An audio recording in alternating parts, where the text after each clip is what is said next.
Olá pessoal, eu sou o Carlos Davi Bezerra Felipe, aluno do quarto semestre do curso de Medicina na Universidade Federal do Cariri. Faço parte da Liga Caririense de Anatomia Humana, coordenada pela professora doutora Cristiane Marim, e esse é mais um vídeo de uma série de vídeos que a gente está gravando sobre as doenças que mais acometem a população. E o nosso assunto de hoje vai ser sobre tendinite. Então, roda a vinheta.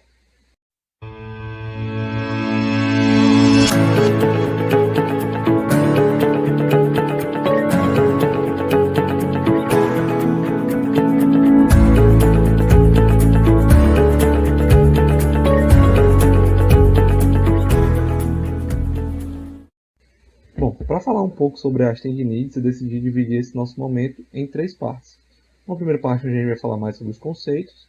Na segunda parte, a gente vai falar sobre a fisiopatologia. E no terceiro momento, a gente vai falar sobre a prevenção e o tratamento. Bom, o que é um tendão? Para a gente entender a tendinite, então é importante que a gente entenda o que é um tendão. Então eu escolhi essa foto aqui, que ela elucida bem legal para a gente o que é um tendão. Então a gente tem que o tendão ele vai ser essa parte que vai se inserir na região final do músculo e vai ser responsável por conectar o músculo ao osso. Então o tendão é essa estrutura fibrosa, feita de tecido conjuntivo, que vai fazer a ligação entre o músculo e o osso. Bem? Mas qual a função de um tendão? Bom, o tendão ele vai ter a função de transmitir a força gerada pelo músculo ao osso. A gente sabe que o músculo vai ter aqueles movimentos de contração e relaxamento, e essa força gerada pelo músculo através desses movimentos vão ser transmitidos para o osso para ser feito o movimento articular. E quem vai transmitir essa força vai ser justamente o tendão. Ou seja, o tendão vai ser um dos atores principais na questão do movimento articular, da execução do movimento articular. É importante a gente saber que esses tendões são recobertos por bainhas sinoviais. O que são essas bainhas? Bom, a foto aqui está bem elucidado. Essa imagem que aqui embaixo é um osso e aqui a gente vê um tendão. A gente vê que na região mais interna desse tendão a gente tem uma camada aqui que reveste ele. Essa camada é justamente a bainha. Essa bainha ela vai ser responsável por produzir um líquido que vai diminuir a fricção, ou seja, diminuir o atrito entre o tendão e o osso, facilitando assim o movimento articular. Então essa bainha ela é de fundamental importância para o movimento articular, para que se evite, ou pelo menos se consiga retardar o processo de tendinite. Tudo bem? Então a gente já entendeu qual a função de um tendão, o que é um tendão. A gente pode falar um pouco agora sobre a fisiopatologia da doença. Bom, sobre a fisiopatologia da doença, a gente tem que o que é uma tendinite? Surge essa dúvida para a gente. A gente entendeu o que é um tendão, mas de que se trata uma tendinite? Bom, essa figurinha aqui, ela é um corte axial de um tendão. E aqui a gente pode ver que o tendão, na parte mais interna dele, vai ser composto de outras fibras. E a gente vê que essas outras fibras vão ser compostas de fibras ainda menores. Então a gente tem que a tendinite, ela é uma alteração mais especificamente inflamatória nessas fibras que compõem o tendão. Então qualquer alteração nessas fibras podem levar a um processo inflamatório. Tudo bem? Mas quais são as causas dessas alterações? Bom, essa foto aqui ela está elucidando para a gente que podem existir tendinites em quase todas as regiões do nosso corpo.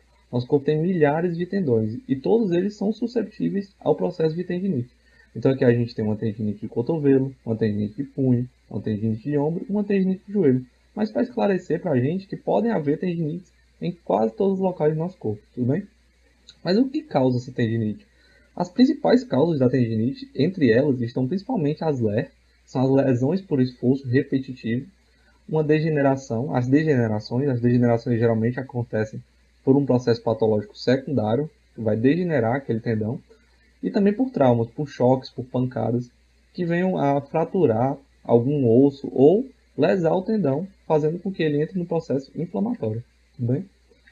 Bom, o quadro clínico, o quadro sintomático do paciente vai ser principalmente uma dor referida ao movimento. Então, o paciente vai relatar dor ao movimento. Vai relatar que quando está com o membro em repouso não sente dor, mas que ao executar o movimento, o paciente vai dizer que sente dor. Então, essa é uma dor clássica do quadro clínico de tendinite. Devido a essa dor ao movimento, o paciente vai tender a limitar aquele movimento. Por exemplo, o paciente vai executar um movimento com o braço e quando chegar na metade do movimento, o paciente não vai querer executar mais, porque sabe que a partir dali, esse movimento vai lhe causar dor. E essa limitação do movimento vai acabar pode gerar uma incapacidade funcional. E essa incapacidade funcional vai fazer com que o músculo entre em hipotrofia. que é justamente devido ao desuso do músculo.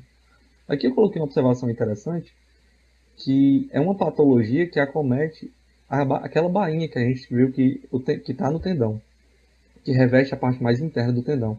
O nome dessa patologia é tendocinovite, e ela se dá através do acúmulo de líquido lá dentro daquela região. Aqui eu coloquei um exemplo de uma tendocinovite do dedão extensor do dedo, que é uma coisa que a gente pode ver no laudo médico, mas não necessariamente as tendocinovites ocorrem só nesse local que eu coloquei aqui. Elas podem ocorrer em quase todos os tendões, onde vai ocorrer o processo de acúmulo desse líquido lá naquela bainha. Tudo bem? Bom, só que a gente tem que a tendinite ela é dividida em graus. E esses graus da tendinite eles mudam de acordo com o perfil dos pacientes que são acometidos, de acordo com o quadro sintomático, ou seja, o quadro clínico do paciente, e também de acordo com o nível de comprometimento da articulação. Tudo bem? A tendinite do primeiro grau, ela geralmente acomete pacientes entre 20 e 40 anos, e geralmente são pacientes esportistas e que executam movimentos repetitivos e vigorosos. Então, por exemplo, o paciente que tem o hábito de praticar arte marcial, ele vai ter, por exemplo, uma susceptibilidade maior a adquirir um processo inflamatório de tendão aqui no ombro, devido a ser uma região que o paciente pode forçar muito naquela atividade que ele executa. Então, quais são os sinais clínicos? Quais são os sintomas da tendinite do primeiro grau? Bom, os sintomas mais comuns é um inchaço no local da inflamação e uma dor à movimentação, que é aquela dor clássica que a gente explicou lá da tendinite. Só que a gente também tem a tendinite do segundo grau. A tendinite do segundo grau ela vai costumar acometer pacientes entre 40 e 50 anos, e nesse caso aqui se trata de uma tendinose, porque a gente já está falando de uma patologia instalada de fato. Pelo fato, como é uma patologia instalada, ela pode ter todos aqueles processos secundários de uma patologia, como por exemplo uma fibrose associada àquela região de lesão. E o quadro clínico do paciente ele vai diferir do quadro clínico do paciente de tendinite do primeiro grau. Porque nesse caso, a gente vai ter que o paciente vai relatar dor não só ao movimento, mas também ao repouso. Então, antigamente, na tendinite do primeiro grau, o paciente relatava dor somente ao repouso.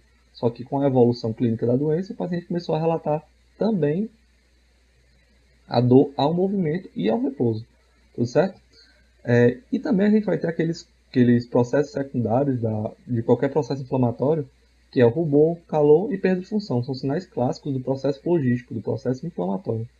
E além disso, a gente vai ter a perda da força muscular. Não só pelo fato do músculo ter entrado em hipotrofia, mas também pelo fato que a perda real de estrutura, de tecido conjuntivo. A gente pode ver aqui na imagem que ocorre realmente uma laceração no tendão. Então o tendão ele perde fibras essas fibras vão desfalcar o movimento articular na hora que o tendão for responsável por passar essa força para o músculo. Além disso, a gente tem a tendinite do terceiro grau.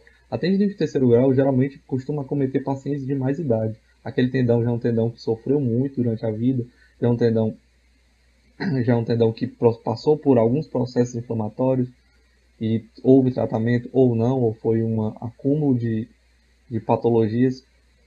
Mas o que há de fato na tendinite do terceiro grau é que há perda de função do tendão. O tendão ele se lacera, ele se rompe totalmente. E pelo fato dele se romper totalmente, a gente tem que vai ocorrer a perda total de função desse tendão. O músculo pode até gerar força, mas não vai conseguir transmitir para o osso. Portanto, o movimento articular não vai ser a contento.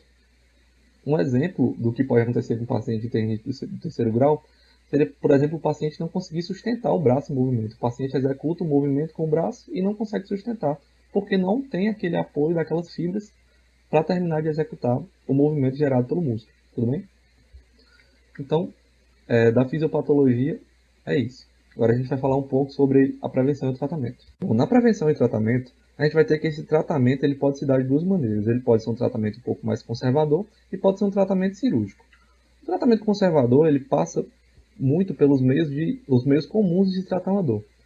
Nesse primeiro caso, a gente está falando principalmente da crioterapia, que seria a aplicação de gelo ao local da lesão, local inflamatório, o uso de analgésicos para aliviar as dores do paciente, e o uso de AINES, que são os anti-inflamatórios não esteroidais. Sendo que o prescritor ele sempre tem que ficar atento a essa questão da prescrição dos AINES com os analgésicos, para ver se não ocorre nenhuma interação medicamentosa que venha a ser danosa ao paciente. E também, se for o caso, pode ser feita uma infiltração no local da lesão para aliviar as dores do paciente. Além disso, pode ser feito um tratamento com o auxílio da fisioterapia, com o fisioterapeuta, de ultrassons e de correntes elétricas. Aqui na imagem está demonstrado um exemplo de tratamento com correntes elétricas feito pelo fisioterapeuta, onde o fisioterapeuta vai colocar eletrodos na região de lesão e esses eletrodos vão agir de forma a combater aquele processo inflamatório naquela localidade, tudo bem? Além disso, a gente tem também o tratamento cirúrgico. E esse tratamento cirúrgico ele pode se dar de duas maneiras. Ele pode se dar da maneira aberta, onde o médico cirurgião vai de fato abrir a localidade lesada pela tendinite e fazer a reconstrução do tendão, ou ela pode se dar através de artroscopia. A artroscopia está representada aqui na imagem. O médico cirurgião vai se dispor de um objeto com uma câmera acoplada à sua extremidade, onde essa câmera vai transmitir a imagem aqui de dentro para um monitor. E aí o médico vai poder ver o que está acontecendo aqui dentro e fazer essa reconstrução do tendão com auxílio do bisturi eletrônico, de maneira minimamente invasiva ao paciente.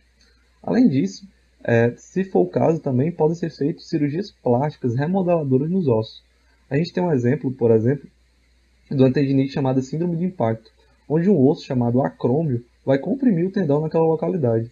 Então, nesse caso da síndrome de impacto, a gente pode fazer uma acromioplastia, que seria uma remodelação plástica do acrômio, de maneira a facilitar o movimento articular naquela região. Mas é importante que a gente saiba que essas cirurgias podem ser feitas em quase todos os ossos que venham a acometer os tendões, de maneira a aliviar as dores do paciente. Tudo bem?